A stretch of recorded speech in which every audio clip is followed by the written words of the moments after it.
I haven't been too encouraged by the responses out of the Devils recently around this one, but how much social kick are we doing nowadays? Minimal. Maybe if we're lucky. It's never written as a social kick, but we'll have kick on easy intervals, maybe once or twice a week. That allows you to shoot the shit. Hey, welcome to Social Kick. I'm Brian Lundquist. We got a partial crew, Dr. John Mullen, and joining us, the dude with the coolest name ever, Jonny Kulow. What's up, man? How we doing, guys? Good. I'm just happy to be here. Thank you. Thank you. Good. Actually, I was thinking before this, like, you have like the epitome of a cool name, and it's such a cool name that I feel like you need an alter ego that's like John Cool, but then there's Johnny. It's like I've heard that before, but like and like sometimes it's like the good side, like it's a cool name, but then when I went down to Pan Am's, every time the announcer was Jonny Kulow, it's like I don't know, it's like ass in Spanish or something like that. So that's funny. It goes both ways. But John, I didn't know you were announcing at Pan Am's. You're terrible at pronouncing names. I'm definitely bad at pronouncing names. That's for sure. But I think I could get this name right. But many other names I would get horribly wrong. I don't know how to. That's a talent in and of itself. Definitely. Yeah, that's true. Actually, the announcers at the USA Swimming meets and all the like world championship meets, we got to hang out with them at trials.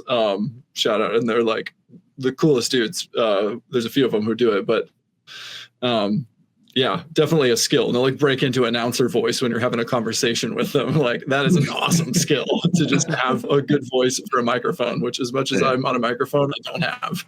So very envious. That's crazy. All right. So Johnny, we asked our audience on Instagram at Social Kick Swim and on YouTube about if they have questions for you. And like, you must have like an army of people that love you and want to know things about you. So there's a few different themes that stood out from the crew that follows Jonny Kulow.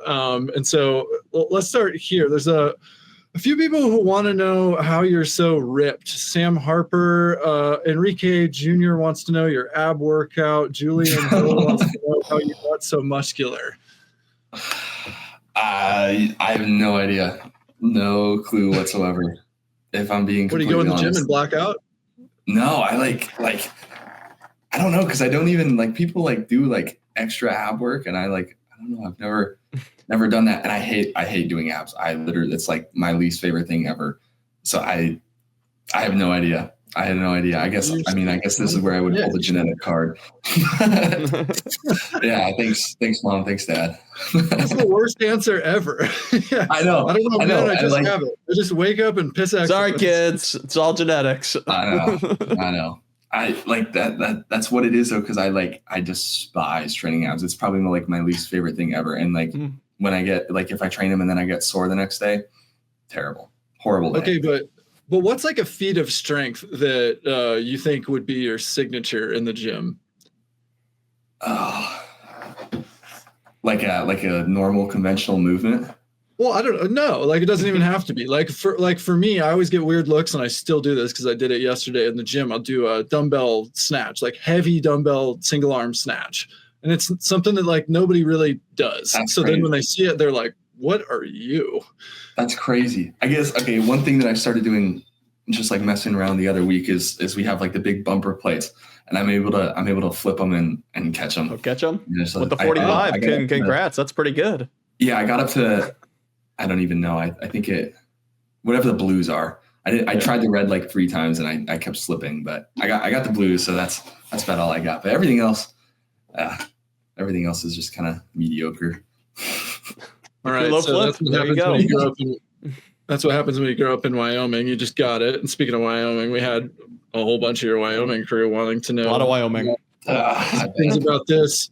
McCullough Frobuck says, do you miss Wyoming swimming? We've got JHS Stingrays says, does Johnny still swim at the Lander pool when he's back home? Gabe Platt says, which of the Wyoming 3A state records did you enjoy breaking the most? Let's talk about your Wyoming crew. Ugh. Okay. I'll go with the middle one first. I do still train at the Lander Swim Club pool when I go home, and it's interesting. I like every time I go there, I'm like, I'm always so excited to go there, and I'm like, this is going to be a good time. And then it's like, just not, it's just not a good time, because we have, whenever I go home, it's holiday. So there's not really like solid club practice going on. So I'm usually just swimming by myself, and it's short course meters, and I'm alone, and it's either really early or just like the middle of the day when I could be doing something else. So the actual like swimming part of it is terrible. I like really dislike it when I go home, but I mean, I get to see everybody. So that's good. Favorite state record. I don't even know. I think the first one was probably my 200 IM when I was like a freshman in high school. I don't even know why, because I mean, like, that wasn't really like my primary event, and it like wasn't something that I was like super into at the time. But like, I don't know, it was one that I'd like, that was like fast, like that was like the record. And then I was able to break it, and I was actually, the guy who had it was the coach for, or like one of the guys of the host club. And I was pretty good friends with him. So I got to like hang out with him afterwards, which was just like really fun. But yeah, that was, I don't even know why I like that one so much, but it was like the first one where I was like, dang, like that was pretty sweet, you know. I already forgot the first question that you asked me. So no, they were just saying, do you miss Wyoming swimming? But by the way, are there multiple pools there, or is that a dumb question? Like, that is the only pool that you can swim in when you go home? Oh, only one. Yeah. Okay. Yeah. It's like, it's interesting though. It's interesting because when I came here, everybody was like, oh, like, did you have to drive 3 hours to a pool? I'm like, no, if I'm being honest, I probably live closer to the pool than any of you guys did. Like it's literally a 2-minute drive or a 5-minute walk or like a 3-minute bike ride. Like, it's literally down the street from me, but the next one is 30 minutes away. The 50 long course meter pool is 5 hours away. So it's like, I'm like really close, but then like to go anywhere else is just crazy far. Yeah. Does anybody in that town, do you even need a phone, or do you just like, where's Johnny? You're like, I don't know, somebody call him, and they go, Johnny. Yeah, no, honestly, it's pretty small, really small, but tight knit, good community. We'll go check it out sometime. This one's from our pal, friend of the show, Neophyto Sherritt, wants to know, who's the sunniest devil? Who's the sunniest devil? Oh, there's so many ways I could look at this. He actually did clarify. Is it up for interpretation? So it sounds like very much yes. Yeah. Well, I mean, like if we're emphasizing on the devilish part, or like kind of freaky part, I gotta go Freaky Finn. He's one of the freshmen here, but he's been enjoying his college life. But like the sunniest devil, like the happiest guy around. I gotta go Tommy Palmer. He's a U of A transfer, but he's like, I don't know. He's like, I swear, the happiest guy ever. Like ever. We'll finish a terrible set and he'll just be like, oh man, that was really hard. And then he'll just go and like start talking or laughing or something. So he's definitely like the sunniest, happiest devil, if that's the way that we're looking at it. But that's a devilish transfer, I have to say, though. Good grief, going from the chief rival school. Damn. No, I know. He escaped. You know, that's what we like to say. He made it out. Yeah. He escaped. Is Arizona still a big rival in swimming? What's that? Is Arizona still a big rival in swimming? I mean, they're probably, yes, but yeah. No, not really. I don't know. Yeah, but the thing is, like, it always matters. I mean, so like I grew up in the Auburn, Alabama rivalry. Well, I didn't grow up in that. I grew up in the Florida, Georgia rivalry. But then I went to Auburn, and you know, it was like trained to hate Alabama. And at the time that I was there, they were terrible at swimming. And so like then they got a lot better, and you know, Auburn got worse and whatever. But like at the time, we were way better, and it still didn't matter because we'd have people come in and be like, "I know you guys are going to crush them in swimming. Here's the history of the hatred you should have for the terrible people." It wasn't that extreme. That's something that Herbie emphasizes a lot. Actually, is like, hey, like, I mean, we're cooking them now, but like, 2008, 2009, when we were like literally non-existent, you know, and they were the top of the game. But it's like, it's interesting too, because like they have some really fast guys, like the Ralph, and then whoever that freshman is who swims the 2 free, like those guys are like raw, you know. But yeah, I don't know. Just as I like the team as a whole, I get, and like Hawken in the 2 fly, super fast, but like, yeah, I don't know. Yeah. They just don't have the depth. They were. Dude, yeah, and I swam in that era too. I mean, when my senior year, they were our chief rival. They came second at NCAAs, and I remember coming forward for a free relay. You know, it was like us in Arizona, who's going to win it. They even said that on the coverage. Rowdy did. So it's like, I don't know. Yeah. It's kind of interesting though, but it's also funny because we talked to Tommy about it because he went through all of like the initiation and the freshman orientation and stuff, and he's like, you guys really hate U of A, and he's like, we had no like they were just kind of like, oh, like we don't like Tempe, but I guess we go to town on them. I guess we have we really instill it. So take that how you want to, but I mean, yeah, it was years of retribution. I mean, I remember I was telling John before the show, I remember when I was being recruited and we did a training trip in Phoenix. And I think we were at the Phoenix Swim Club for most of it. But then we went down to ASU and did we trained there for a day. And they forget the name of the coach at the time, but he gave us a tour of the pool and we were going around, and it was like there was no concept amongst anybody that I swam with. Even the guys who like weren't necessarily nationally recruited were like, ASU, I'm not going to ASU. You know, it's like that's kind of where the program was in our mind at the time. Yeah. And so it was like, you know, to see where it is now is so crazy to think that that's what it was at that era. You know, it's like, you know, what you guys are building is totally different. Yeah. Well, I like not even gonna lie, when I was getting recruited, I knew that Bob was here, but like, I don't know, they hadn't like done anything super crazy yet. And like Leon had just committed.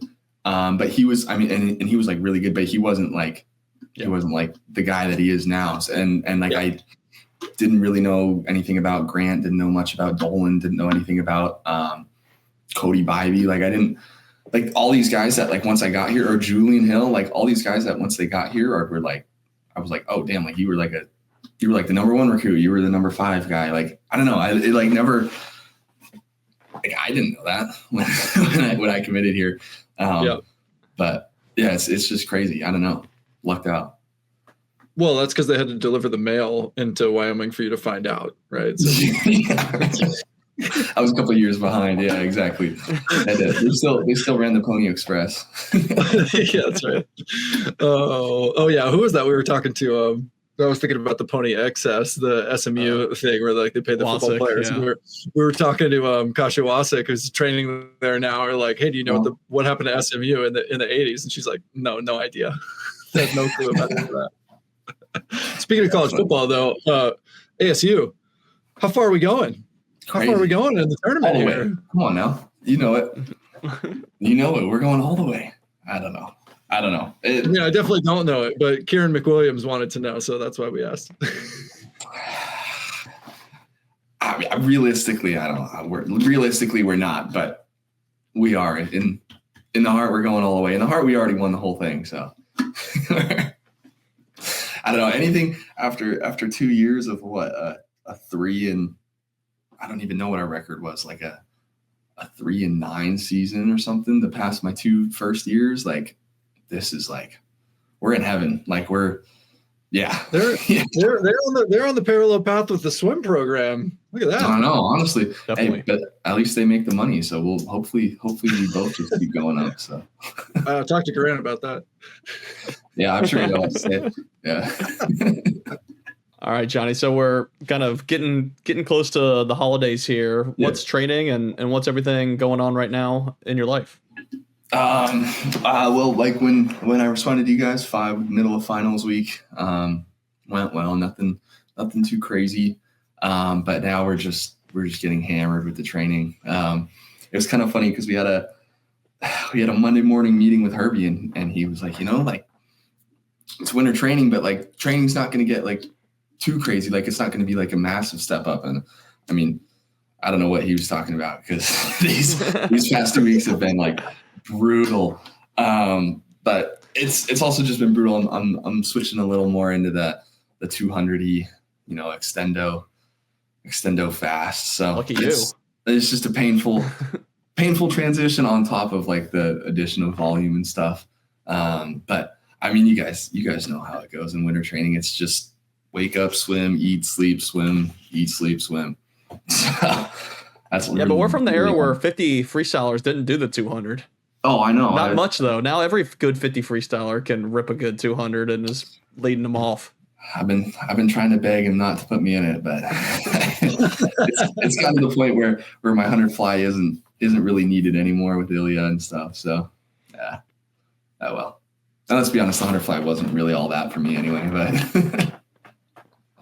yeah, but sometimes I don't know. It can be fun though, because I ended up doing all of those in my college career. Like I was primarily a 200 freestyler in high school, and then found the 50 when I found the gym in college. Once a month, was like, oh, okay. Like now the 50 free is a part of my. I mean, I could do it before, but anyway, it was like mostly a freestyler, and then I danced around between the 100 fly, 100 back, and then by senior year, I was on our 800 free relay. It was just like because the team needed it. There was a void there with a fourth guy, and I'm like, hey, I raised my hand, like I can do this. Yeah, and it was, I mean, except for the last 50. Yeah, it's also like I don't know, the 50 is like there, but I think last year Herbie and I both kind of realized that like training the 100 fly was like maybe like really good for the 50 and good for the first 50 of the 100, but I just needed more. I need a little more juice on that back end of the 100, and which I can already like kind of start to see happen with this more like extended 200 training stuff. So whether the 200 really gets like top tier prime, like who knows, but if anything, the 100 should be set up like really, really well. And then the 50, I mean, I don't know, a couple days of power and it should be all right. Yeah, that's for, I don't know. 50's always just kind of like, I don't know. I feel like the 50's always kind of there. I mean, maybe not like, maybe like a 98%, maybe that 2% is like a really big deal. But I feel like if you focus like pure 50, then the 100's like definitely not there. But if you focus 100, 200, like those will be there. And then the majority of the 50 will be there. So I don't know. I think it's a good decision. And I know deep down that it's a good decision, but damn, sometimes I wish I wasn't doing it. Well, man, PB already in the 100 free this year. So something's working. You think that's from the, little more 200 based training or just off of trials? What would account for it? I don't really know. Cause I had just started getting more into the 200-y stuff, before we started coming down for midseason. So I don't know how much that had, cause I didn't have that much time in that group, beforehand, but I don't know. I think it was just clicking. It was just clicking really well that day. Like I felt like, I don't know, like I just felt huge on the upper end, which I think is definitely something that was like came from doing like a little more 200-y, like extended, holding a lot of water stuff. But I also, I don't know. I think it was just like the perfect storm almost. Yeah. Cause I literally I was like in the water and I was like, damn, like this is sweet, and I had a ton of like power left in the legs after that third wall, which I almost never have. That's the other thing though. We've been hammering the underwaters. I know Ilya kind of mentioned it after he won the 2 fly the other week, but he's not joking. The Monday afternoons and Monday morning underwaters are like terribly hard, but like critical. And like I can like definitely tell that those are like a huge aspect. Hey everybody, quick pause to say thank you for watching and listening to Social Kick. If you like this episode, give it a like. And if you like what we're all about, consider giving us a follow or subscribe on YouTube, Instagram, TikTok, @SocialKickSwim. You know what to do. Thanks so much for hanging out with us, and we'll keep telling all the stories about swimming. Cheers. So yeah, the legs are, no, it's good. There were for a few people who were asking about your underwater kick too. So, but you're basically saying like, when are you going to get good at it? I figured. Let me guess. Was Philip Sink Smartsick one of those? Yeah. Okay. That was one of them. Yeah. So, but your 50 at mid-season was also like only a 10th off your best, right? Yeah. I mean, I don't know. I had a lot of stuff going on at that meet, so there were definitely maybe a little bit of a little bit of that anger swing going on.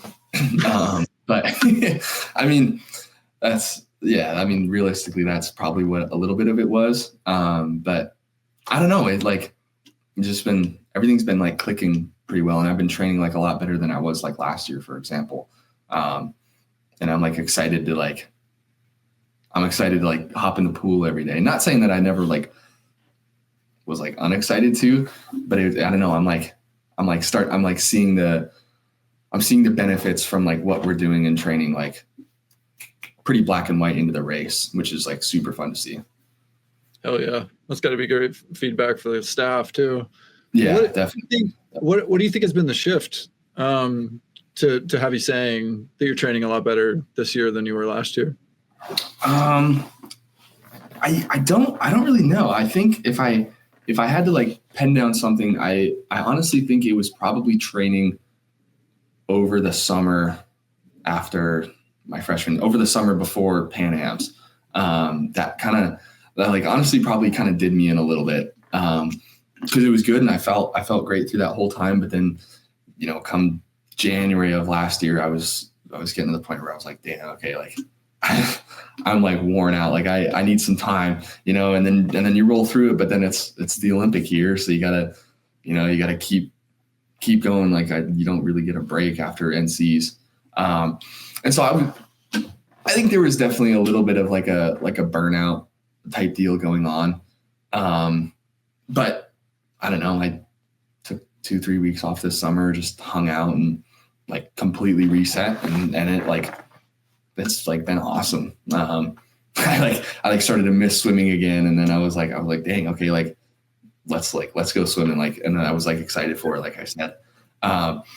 So I don't really know if that's like definitely what it was, but that's like the only thing that's really changed. Or that I can like think was like different. Cause I'd swim winter season and I'd swim my, summer juniors or a summer state meet. And then I'd be off until September, October every year growing up. So the whole training through was like something really new to me, which is good. Cause now I know how I react to it and what to do differently come these next couple of years. But yeah, I was definitely probably a little burnt out. Yeah, that, and I'd assume long course training consistently for the first time. I imagine you weren't driving 5 hours for long course every day in Wyoming. Yeah. So do you think that the training intensity and volume is just something you acclimate to, or you've learned how to just handle it better and how to tackle it mentally better? I think it's a little bit of both. The intensity was something that took me a while to mentally get used to. Because it's crazy. I mean, every practice is just like head to head with like your best buddy. And then you're like under the microscope from Herbie or Corey. And it's like, you're expected to do like everything perfectly and like hammer it. Which is something that I like wasn't really used to. Like we do some race pace stuff at home, but it was a couple 25s fast at the end of the workout or something like that. Never like seriously focused on like everyday racing and like racing as like the main emphasis. So that took me a good part of freshman year to figure out. And honestly, as far as the training goes, it like, I don't know, like the volume was definitely a little bit of an increase, but nothing too crazy. And Herbie's really conscientious about like where you're at and how you're feeling after a workout or two. And he's not afraid to like make a change. If you do, if you are down in the dumps, he's not afraid to, give you a little less the next day or something. So it was good. Cause I think if there wasn't like that, like dynamic aspect of it with the volume and stuff, I would for sure be hurt, like just miserable, both mentally and physically. But yeah, the intensity part of it was definitely the hardest part to get used to. You said you guys are deep in it right now. What's the hardest set you guys have done this week?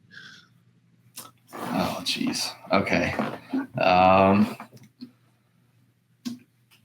Let's see. This week, compared to last week, this week hasn't been terrible. This week's Tuesday was long course.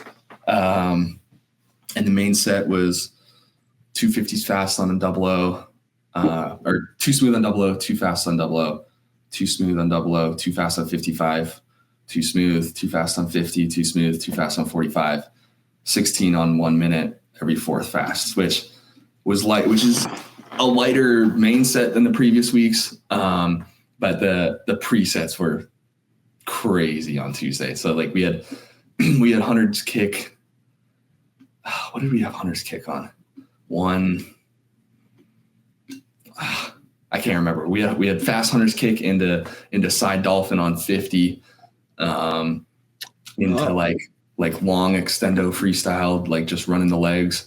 Then we had a pull set with hundreds on 120, into 50s with just a band on 40. So the main set wasn't crazy, but by the time that we got to it, I mean, your legs and upper bodies were just cooked. But yeah, that's probably the hardest one that we've done this week, because Monday wasn't anything crazy. So, and you mentioned kind of these things you've had to get used to coming to ASU, but I mean, seeing the time progressions, I mean, clearly it's working. It seems like you're just chunking time every year, just like on a great trajectory. And you think that's purely just, like you said, the training environment? Have you been able to hone in on anything else to really, explain this accelerated growth and improvement? Yeah, workouts. Oh yeah, loving the ab workouts. I think that I do think that like training is definitely like a huge part of it. Because the training at home was like good, but it's like there wasn't much that I like had access to. Yeah. Never used buoy, never used paddles, rarely used a kickboard. Rarely made it to Wyoming yet? Never had a kickboard? No, yeah, I know. I have to bring just grab a log. Come on, man. Yeah, no. But it was also like when I was swimming at home, it was my parents were like really good at like making sure that it stayed like a hobby until it had to turn into like the real deal. Mm-hmm. Which is something that I'm like super thankful for, because I think it's been able to like maintain my longevity.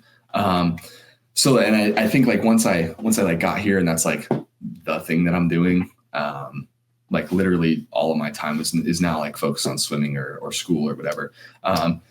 So I think that's another big part of it as well. But the training and like the intensity, like I mentioned, like the training environment too are I do think we're like probably some of the biggest factors for the improvement.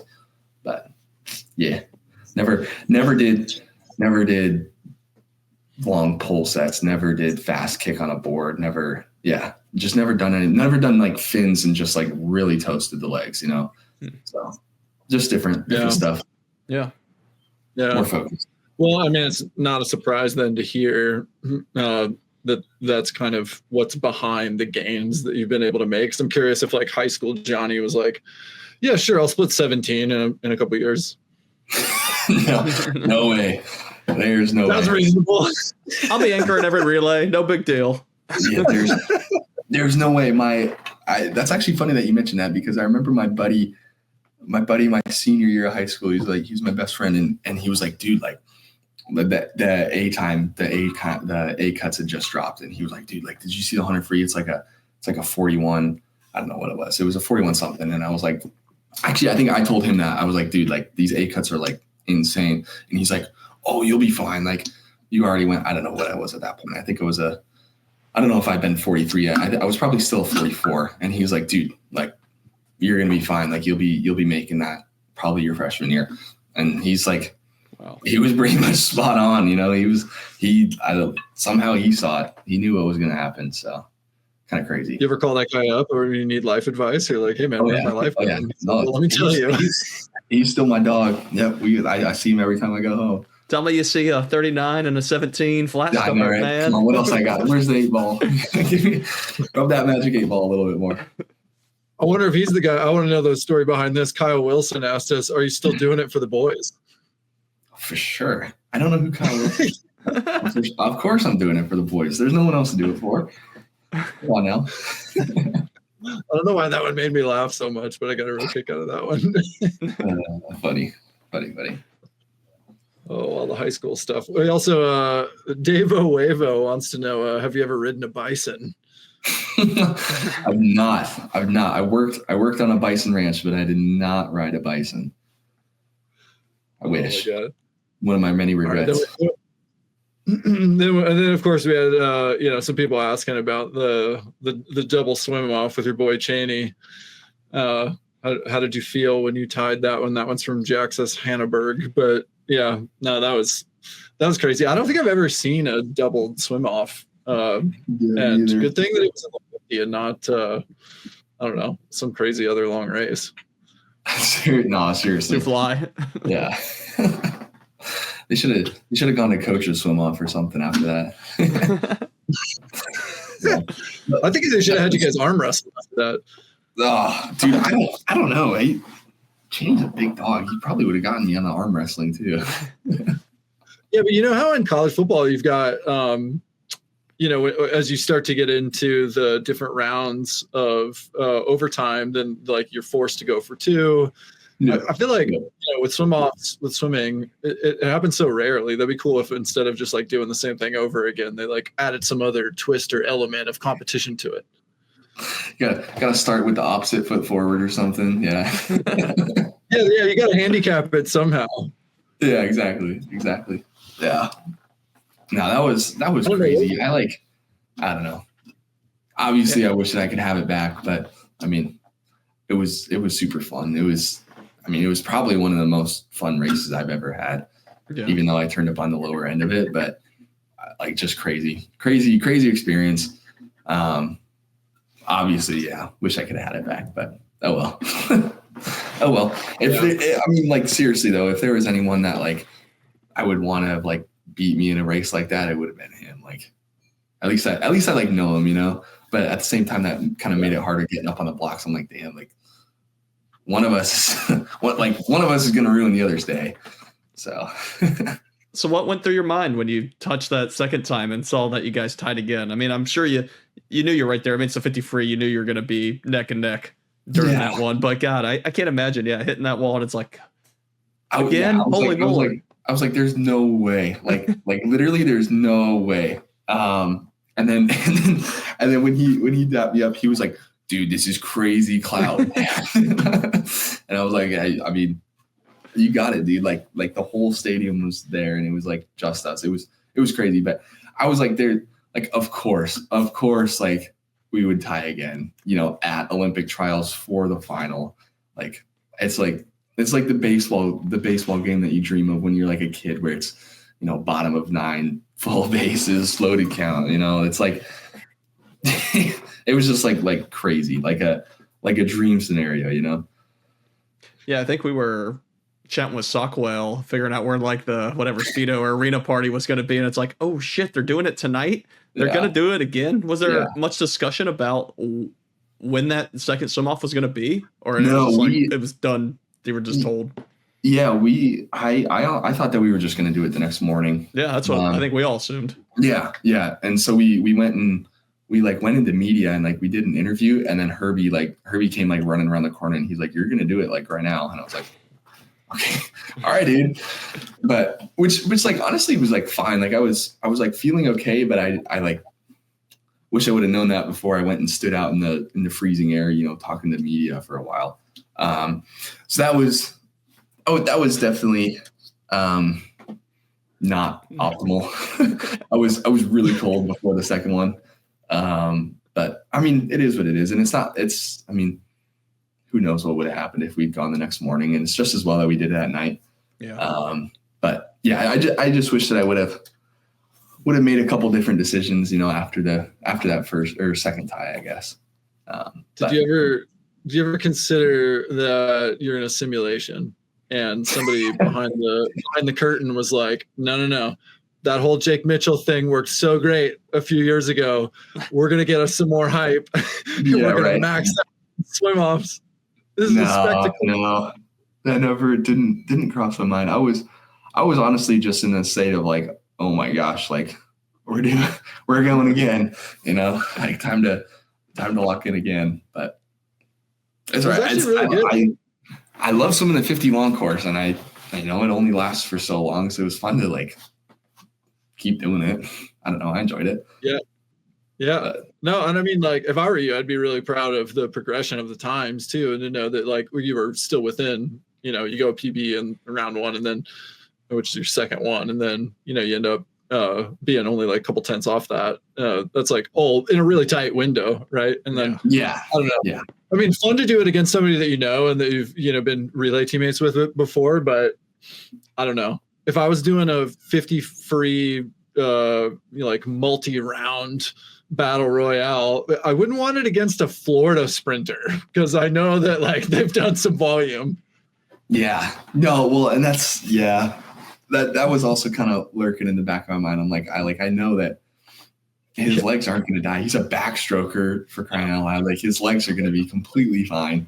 Like I was feeling okay, but like, I mean, I do a couple of 50s and I'm getting pretty tired, and we train like repeated efforts like that. But I just simply don't have didn't have the same like capacity overall, as he does. Cause I mean, did he swim the two back? I don't even know if he swam the two back. I don't think so. Yeah. But even so, the 100 back, like that's still like, yeah. I mean, and granted, like I swim the 100 free, but I don't know. I feel like just like leg capacity and aerobic capacity, you'd probably had me there, but that's all right. Sure. Yeah. And the start, I mean, everybody could see the start. That was atrocious. That was terrible. So what's on the docket for the 2025 Sun Devils? How's the team coming together? What are you feeling like? I mean, we've talked about like your progression, and then hearing you talk about how already going best times in the season and mid-season, and then with training going the way it sounds like it's going. I'm curious, like, what kind of moonshots are in your brain for what's coming in March? I don't know. I'm really excited because like we have it's a really young team. I mean, it's a super, super young team, but it's honestly a loaded young team. Like we have a ton of talent. And I think that if everybody's able to perform to like what they're capable of, we could do some super cool stuff come March. Obviously, like that's not going to happen, and there's going to be like some ups and downs. But even so, I think like relay wise, I think we can be super, super good. Obviously, I think getting a title would be like amazing. Like that. That's probably like the goal in my mind, is to get like another relay title or two. And I definitely think that that's something that's definitely doable. If we're all, if we all like execute it perfectly, and obviously you can't control whatever everybody else does. But we definitely, like, I know, and I think everybody else on the team knows that we definitely have the talent to get another relay title. Team title, I don't know if we quite have the depth for it. But I mean, I think we'll still be able to put up like a super good fight. And we'll still be like someone that like people have to watch out for, which I think is super cool. Especially with how young our team is. Because the majority of the guys going to NCs realistically are going to be, I mean, juniors and lower, but like young, 20 or younger kids, going against like old guys. So I think if everybody can keep their composure together and like do what they've been doing in training all year, I think we're going to be like in a really good spot. And I think it's cool because everybody on the team kind of knows that. Like, I don't know, some of the stuff that I've like seen the guys do in training is like out of this world. But then there's also been moments where I'm like, all right, you're definitely like young and like nervous in certain situations. So I think it's definitely a balance, but I think everybody's like learning and they're maturing and they're filling in the shoes that need to be filled. So I think come March, if we keep on the trajectory that we're on right now, I think we'll be really good. I think we'll be in like a super exciting spot. So yeah, I'm really excited for it. I think we could do some super cool stuff. Yeah, we were talking about, women's and men's NCs and which ones we were going to go to. And it's like, man, that men's meet is going to be a fun one for the team competition. Yeah. Because a lot of times it's just, one team or two teams. Now we have 4, maybe 5 that maybe aren't all competing to win, but are going to be putting up high scores. Yeah. So I guess any predictions or things that, you're thinking we should keep an eye out for? It doesn't have to be times or anything like that, but like, I don't know, something that you think might happen at NCs that might turn some heads. Like from a personal standpoint, from an ASU standpoint? Yeah, or else. Dude, I mean, the obvious one is watch for Ilya. I mean, he's like last year you could kind of see he was getting the hang of NCs by the last day or two. So and I think this year's he's gonna stomp on the gas from the start. You gotta help him get off the block though. That 50 fly at Worlds, man, he couldn't get off that block. I know. Oh, trust me. If you think I get a lot of crap for my start, he gets ripped for his start at practice. It's so funny, but it's something that he's conscientious about and actually cares about. So I think it probably won't be world class by March, but I think it'll definitely be better. But I think Ilya's 100% one to watch, but also like Lulu is gonna throw down sometimes. Breaststroke and backstroke and on the relays, which I think is going to be wild to watch because he's going to be one of those freshman guys, and he's like one of those guys that came in. And if I'm being honest, I didn't really know too much about any of the freshmen when they came in, but he's like one of the guys at the first few meets. I was like, damn, like, okay, dude, like this is cool. This is cool. And then the last guy is Quinn Sider. I think he's gonna. I don't know. He reminds me of me a little bit, and he's already going faster than I was freshman year. So I think he could really throw down sometimes and do some stirring of the pot. So yeah, those are like the 3 guys that I'm like super super stoked for. And I think everybody kind of I feel like already knows about Ilya and knows that Ilya is going to do something crazy. But those other 2 are like a little less known, but I think they're gonna be throwing some punches out there, which is gonna be cool to see. Yeah, it's always fun when you have teammates who like get their first shot to like go through the full championship season, and then like everybody else gets to find out what you guys have been seeing in practice every day, and exactly. It's like they're laying the work right now, and then it's gonna pay off. And then it's just like it's a really fun moment to witness it when you're all like, see. Welcome to the club. No, exactly. Yeah. And we were like, there's been snippets of like what Lulu can do and what Quinn can do at mid-season or some of the other dual meets. But I think once they're amped and they're like fully prepped and like ready to go, I think it's going to be fireworks. I think it's going to be cool. Yeah, totally. When we were talking about Ilya, I was thinking about, what does it feel like to be a sprint freestyler when you've got an 18.8 butterflyer on your team? And you're like, I mean, after having split 17, at least you've got like a leg up on him. But any of the other sprint freestylers who haven't gone 17, which is everybody for the most part, you're sitting here going like, shit, man, like I just got to beat that guy. Like he's doing flyer.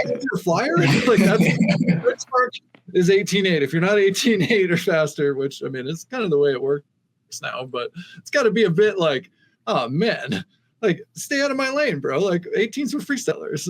No, I know. It's like, it's so funny though, because he's so, I mean, I'm sure that you guys kind of saw a little bit of him when he was on the podcast. He's like so unserious about it, but then at the same time, he's so serious about it that he just goes about it in like such like a unique way. Yeah. So it's hilarious. It's like, it just makes me laugh whenever I see him like rip, because he'll get out, or well, beforehand he'll be lasered in. But then afterwards he's like the craziest guy ever. And at practice, he'll be the craziest guy ever. But then the moment it's like go time, he's like stay out of his way. But no, it's fun because I also know that he's like I'm able to like trust him, and I know that he's gonna go nuts and he's gonna do his job. Which is just, when you're on the blogs, there's just one less thing to worry about, which is really nice. Yeah, anything you can take, so. No, he's definitely reliable. Just give him his Dr. Pepper and some food to eat, and he's good to go, right? Yeah, exactly. There you go. That's all he needs. All right, we got some rapid fire, Johnny.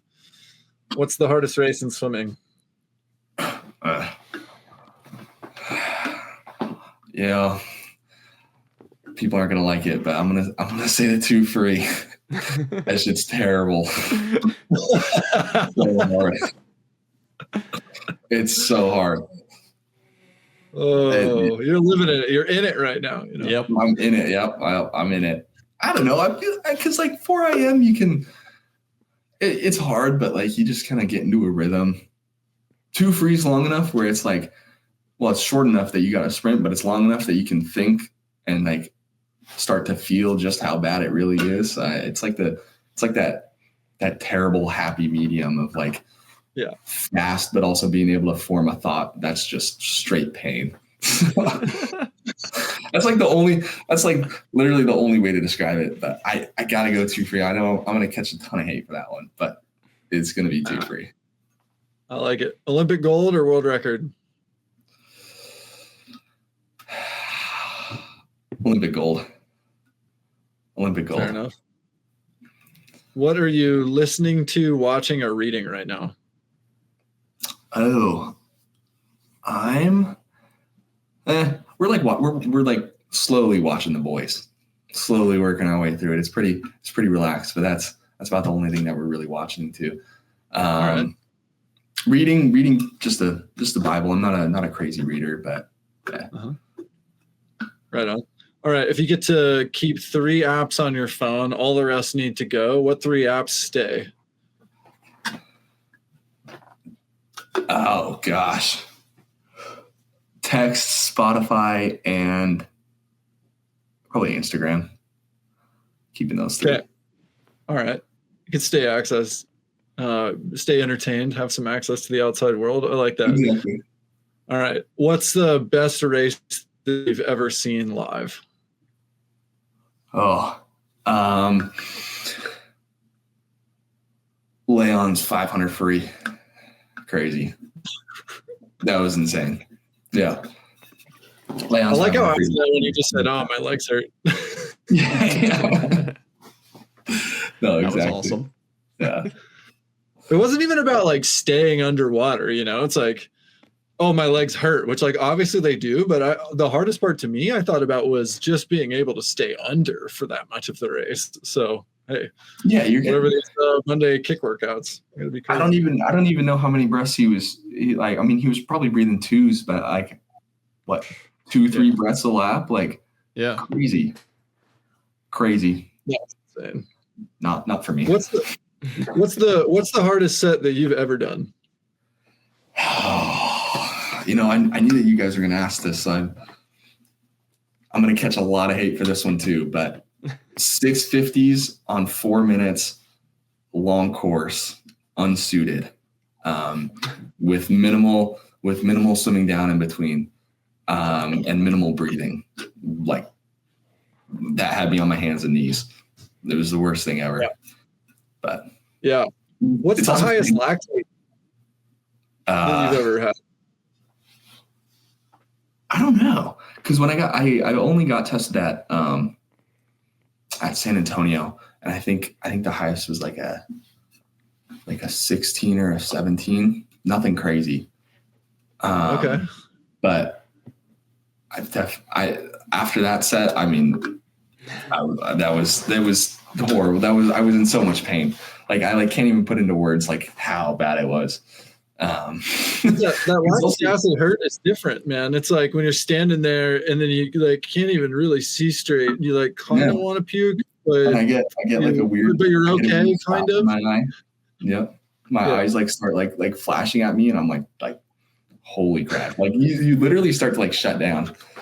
But that's like weird though, because we've done it before, like suited, and we were able to like walk around and like do whatever we wanted in between the 650s, in between each 50, and that it was like good. But like for some reason the unsuited, like kind of minimal movement was just brutal, like so bad. But let it sit. Max Payne. Yeah. I haven't been too encouraged by the responses out of the Devils recently around this one, but how much social kick are we doing nowadays? Minimal. Maybe if we're lucky, it's never written as a social kick, but we'll have kick on easy intervals, maybe once or twice a week. That allows you to shoot the shit.